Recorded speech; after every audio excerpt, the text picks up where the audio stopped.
क्या आप शाम के दीपक के बारे में जानते हो? यह नियम दीपावली से पहले जरूर जान लो। माता लक्ष्मी आए स्वयं घर।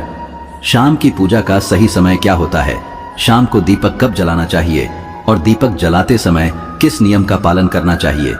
अगर हम शाम को दीपक जलाते हैं तो क्या हमें स्नान करना आवश्यक है? मतलब शाम की पूजा बिना स्नान किए कर सकते हैं या नहीं कर सकते हैं? और शाम को घर में कितने दीपक प्रज्वलित करने चाहिए? कहां कहां दीपक प्रज्वलित करना चाहिए? दीपक जलाने का मंत्र क्या होता है?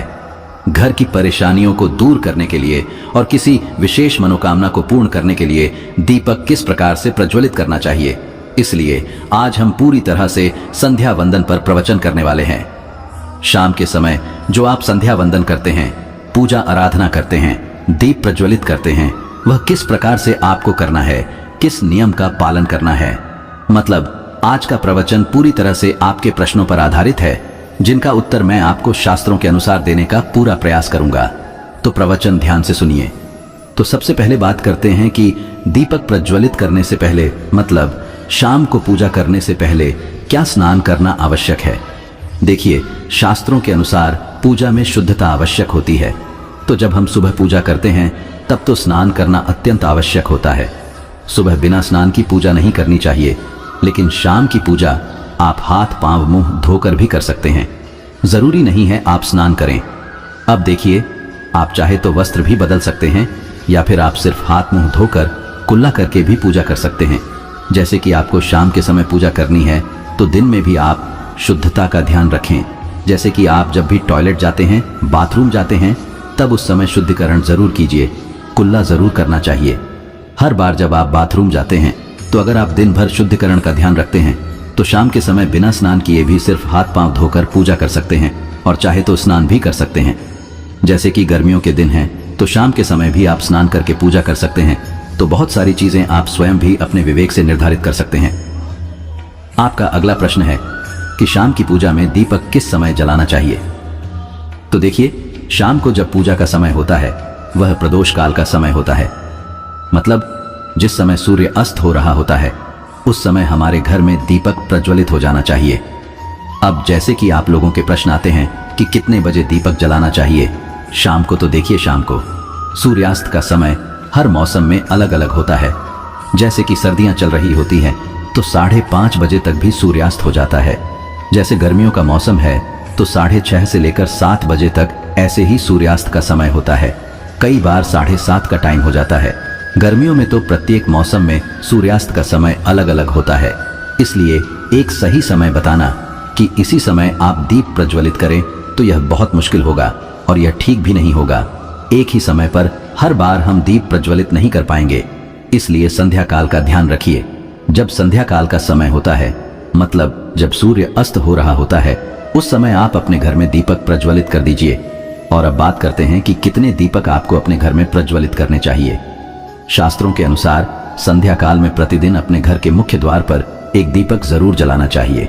इससे क्या होता है कि शास्त्रों के अनुसार शाम के समय संध्या काल में लक्ष्मी माता और उनकी बहन दरिद्रता दोनों ही भ्रमण पर निकलती है। तो जिस घर के मुख्य द्वार पर दीपक प्रज्वलित होता है उस घर में महालक्ष्मी प्रवेश कर जाती है, और जिस घर के मुख्य द्वार पर दीपक नहीं जल रहा हो उस घर में दरिद्रता प्रवेश कर जाती है। तो इसलिए महालक्ष्मी का प्रवेश आपके घर में हो, इसके लिए घर के मुख्य द्वार पर एक दीपक जरूर प्रज्वलित करना चाहिए। और हाँ, घर के मुख्य द्वार पर जो दीप प्रज्वलित किया जाता है संध्या काल में, इसके बहुत सारे फायदे शास्त्रों में बताए गए हैं। शास्त्रों के अनुसार संध्या काल में जिस घर के मुख्य द्वार पर दीप प्रज्वलित होता है उस घर में किसी भी प्रकार की नकारात्मक ऊर्जा प्रवेश नहीं करती है। कोई भी वास्तु दोष आपके घर में हो, अगर आप मुख्य द्वार पर दीप प्रज्वलित करते हैं तो समस्त प्रकार के वास्तु दोष से मुक्ति मिल जाती है। और अगर आपके घर में पितृदोष है जिसकी वजह से परेशानियां आपके घर में बनी हुई हैं, तो घर के मुख्य द्वार पर जो हम दीप प्रज्वलित करते हैं इससे घर का पितृदोष भी समाप्त हो जाता है। और इसके अलावा घर में किसी भी प्रकार की अशांति रहती हो या फिर आपके घर में बीमारियां बहुत रहती हैं, कलह रहता है, आर्थिक तंगी रहती है, तो घर के मुख्य द्वार पर हम दीप प्रज्वलित करते हैं तो समस्त प्रकार की परेशानियों से, दुखों से आपको मुक्ति मिल जाती है। इसलिए घर के मुख्य द्वार पर दीप प्रज्वलित करना अत्यंत आवश्यक होता है। शास्त्रों के अनुसार घर के मुख्य द्वार पर एक दीपक अवश्य ही होना चाहिए। अब बात करें दूसरे दीपक की, तो दूसरा दीपक आपको अपने घर की तुलसी के पास प्रज्वलित करना चाहिए। शास्त्रों के अनुसार अगर शाम के समय संध्या काल में तुलसी की जड़ के पास अंधेरा रहता है, ऐसे घर में दरिद्रता का स्थायी वास बन जाता है। और जिन घरों में शाम के समय तुलसी के पास दीप प्रज्वलित किया जाता है, ऐसे घर में लक्ष्मी का वास होता है। श्री हरि विष्णु सहित महालक्ष्मी ऐसे घरों में वास करती है। तो आपको प्रयास करना चाहिए कि शाम के समय तुलसी के पास एक दीपक अवश्य प्रज्वलित करें। अब बात करें अगले दीपक की, तो शाम के समय अपने घर के ईशान कोण में, मतलब जहां पर भी आपने अपने घर का मंदिर बनाया हुआ है, उसी स्थान पर घर के मंदिर में एक दीपक अवश्य प्रज्वलित कीजिए। 2-3 दीपक आपको प्रतिदिन जरूर प्रज्वलित करने चाहिए।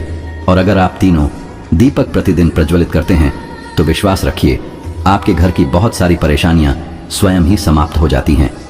और अब बात करते हैं अगले प्रश्न के बारे में, जो आप लोगों के हमेशा प्रश्न आते हैं कि दीपक किस चीज से प्रज्वलित करना चाहिए। सरसों का तेल डाल सकते हैं या नहीं, या फिर तिल के तेल का प्रयोग करना चाहिए, या फिर शुद्ध गाय के घी का। किस चीज से हम दीपक प्रज्वलित करें, तो देखिए शास्त्रों के अनुसार सरसों के तेल का दीपक हर जगह प्रज्वलित नहीं करना चाहिए। सरसों का तेल कड़वा तेल कहा जाता है। इस तेल का दीपक हम प्रज्वलित करते हैं। शनिदेव के लिए अगर आप दीपदान करते हैं शनिवार के दिन, तो आपको सरसों के तेल का दीपक प्रज्वलित करना चाहिए। और आप चाहे तो जैसे कि पीपल का वृक्ष होता है, वहां पर भी सरसों के तेल का दीप प्रज्वलित कर सकते हैं। या फिर भैरव देवता होते हैं, उनके लिए भी सरसों के तेल का दीपक प्रज्वलित किया जाता है। इसके अलावा कहीं पर भी सरसों के तेल का दीप प्रज्वलित करने की बात शास्त्रों में नहीं कही गई है। शास्त्रों के अनुसार किसी भी देवता के निमित्त जो हम दीप प्रज्वलित करते हैं, उसमें गाय का घी डालकर ही प्रज्वलित करना चाहिए। अब देखिए ऐसे समय में जबकि गाय का शुद्ध घी नहीं मिल पाता है, तब हमें क्या करना चाहिए। तब आपको गाय के घी के नाम पर जो भी घी मिल जाता है या फिर शुद्ध घी मिल जाता है, उसका प्रयोग कर सकते हैं। या फिर आप चाहे तो तिल के तेल का दीप प्रज्वलित कर सकते हैं। तो प्रतिदिन जो आप दीपक प्रज्वलित करते हैं अपने घर में, चाहे आप घर के मुख्य द्वार पर प्रज्वलित करें, या फिर तुलसी के पास प्रज्वलित करते हैं, या फिर घर के ईशान कोण में प्रज्वलित करते हैं, तो सभी दीपक आप तिल के तेल या शुद्ध घी का प्रज्वलित करें। और जब आप दीपक प्रज्वलित करते हैं, जैसे कि मुख्य द्वार पर ज्योति प्रज्वलित करेंगे, या फिर तुलसी के पास दीप प्रज्वलित करते हैं, या फिर घर में जो दीप प्रज्वलित किया जाता है, तो एक चीज का ध्यान रखना चाहिए, कभी भी दीपक को सीधे जमीन पर नहीं रखा जाता है। दीपक रखते समय प्रतिदिन दीपक के नीचे थोड़ा सा आप चाहे तो चावल रख सकते हैं, या फिर आप चाहे तो थोड़े से पुष्प रख सकते हैं। और हाँ, अगर आप दीपक के नीचे चावल रखते हैं तो इस बात का आपको ध्यान रखना है कि चावल अखंडित होना चाहिए, क्योंकि ऐसा माना जाता है कि अगर टूटे हुए चावलों का प्रयोग हम पूजा में करते हैं, किसी भी प्रकार से, चाहे दीपक के नीचे रखकर करते हैं या फिर अक्षत के रूप में करते हैं, तो इससे घर में दरिद्रता आती है। इसलिए अखंडित चावल होने चाहिए। अगर आप दीपक के नीचे रखते हैं तो, और जैसे कि कई लोगों के प्रश्न आते हैं कि प्रतिदिन जो दीपक के नीचे हम चावल रखेंगे, तो उस चावल का अगले दिन क्या करना चाहिए।